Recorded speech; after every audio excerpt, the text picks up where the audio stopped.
Okay, good Monday morning, and here's the picture of the day. That's a Library of Congress records facility in Culpeper, Virginia on US 522. You drive down 30 miles or so, you get to you, you get to Twin Oaks, the commune I visited in 2012. It's very interesting. Or an intentional community, call it an intentional community. Um, so let's bring up me.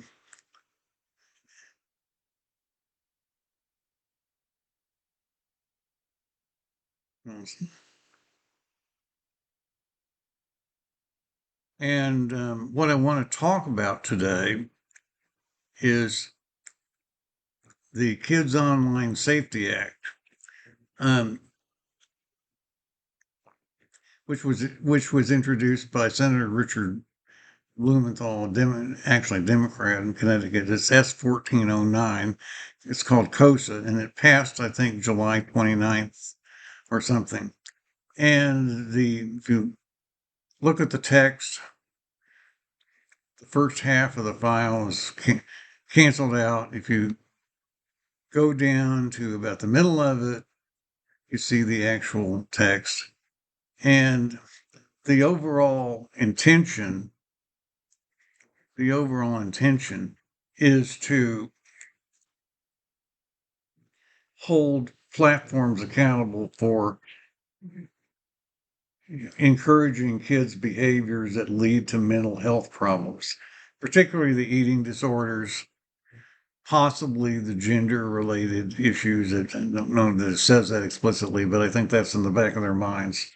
But particularly eating disorders and um, various kinds of preoccupations, attention deficit disorders, all kinds of behavioral problems. The kids are having more of these days, and we know there's a problem with a lot of youth today.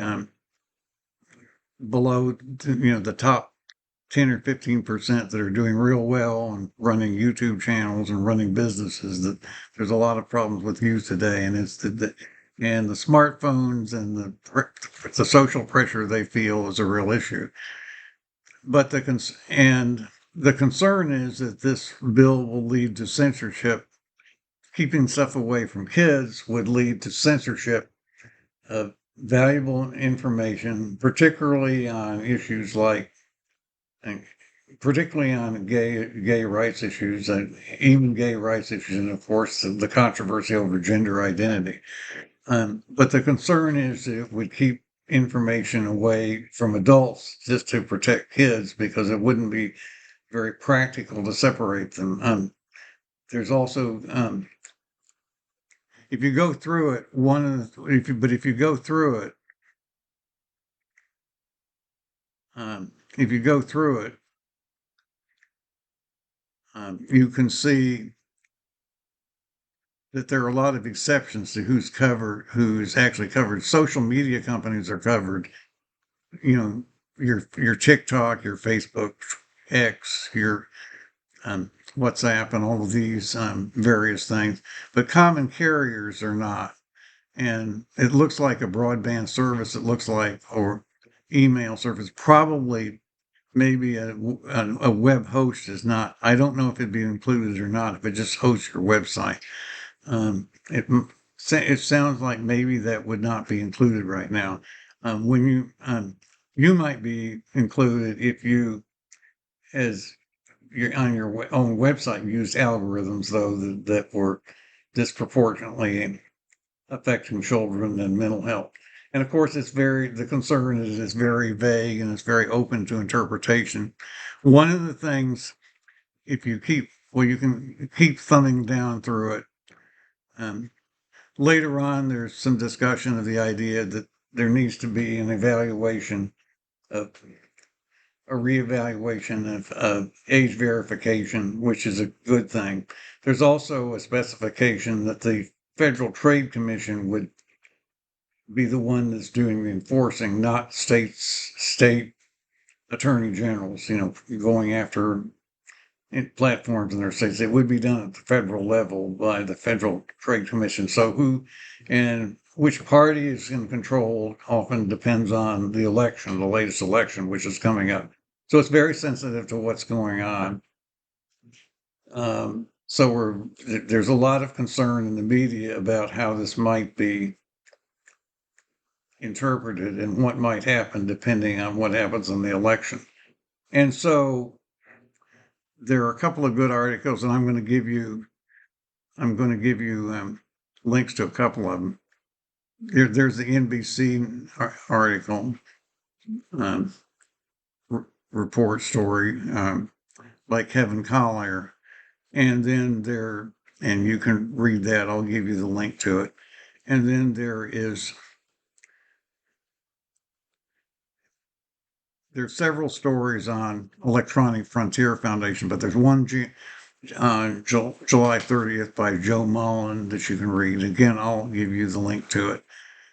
And so we're in a situation where we have to watch this very carefully. This could go the wrong way, particularly if the Republicans were to get control of the House and Senate and the White House, even if it was, let's say it was Vance, even if Trump were to somehow pass away, just even naturally, and Vance wound up being the president. Vance, we know, is very big on family values and on the idea that people need to have more children, and the idea that which is true, which has been promulgated in several other countries like Russia and even Hungary, that if children are exposed to just ordinary literature about, let's say, sexual orientation, they may decide that are not interested in having children themselves. That now of course, we all know the science about birth order of males and epigenetics, and most of it seems to indicate that a lot of it is biological, sexual orientation. But in some parts of the world, they're really trying to prevent material about gay, about homosexual orientation, let alone gender identity, from being available in any place kids can see it. There was a new law in Hungary, I think it was in 2021, and that Russia passed this anti-gay propaganda law in 2013. I think it's kind of interesting that it passed it just 2 years after Don't Ask, Don't Tell was, eliminated in the United States. That's just kind of interesting to me. Of course, the Sochi Olympics in 2014 might have had something to do with it. But there are many on the far right that still think that you can't allow children to see any of this. And then you can run into First Amendment issues. You run into the state laws that have been passed about porn, but this wouldn't just even be porn. And then there's also the issue that the Project 2025 tries to redefine the idea of porn, arguably. And we don't know where this would wind up. It might be that I wouldn't, in the worst case scenario, my own presence, which is very much reduced, I wouldn't be able to keep anything that discussed my own history as a gay man online where kids could find it. Maybe unless I had an adult verification sign on, it could go that way, or could even be a complete ban, at least in the worst case scenarios. And so it's something I'm very concerned about, the integrity of my own future. I don't think it's real likely, and personally, I think it's looking more likely that the Democrats will probably have a very good chance of prevailing in November now if they play their cards right. But a lot of things that have been going on, the wokeness, the overplaying of gender identity, to say the least, and the authoritarian way that's been handled. There's a lot going on both sides, so it's a very complicated situation right now. But there's also a COPPA 2.0. Remember, at the end of 2019, there was a change to the Child Online the Child Online Privacy Protection Act, which is not the same as the Child Online Protection Act, COPA, that was struck down in 2007, but COPPA. There was a lot of stuff at the end of 2019, about 6 weeks before everybody was starting to get worried about the pandemic. There was a big controversy, and there were changes in YouTube about made for kids and that kind of stuff. Remember all of that? It didn't really wind up having very much effect. Um, but we were all scared about it at the time.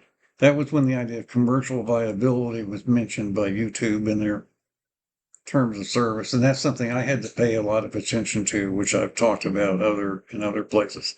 But anyway, I just wanted you to be brought up to date on this, and to pay attention to what's going on with KOSA, the Kids Online Safety Act. It could come up in September, when I think Congress isn't in session. I think they went home for vacation, but it could come up in September. It could get passed by the House by the end of the year, and be in effect next year, possibly. Or it might have trouble in the House. It's a little hard to say what's going to happen. So that's what I wanted to just encourage you to follow. And I do thank you for listening.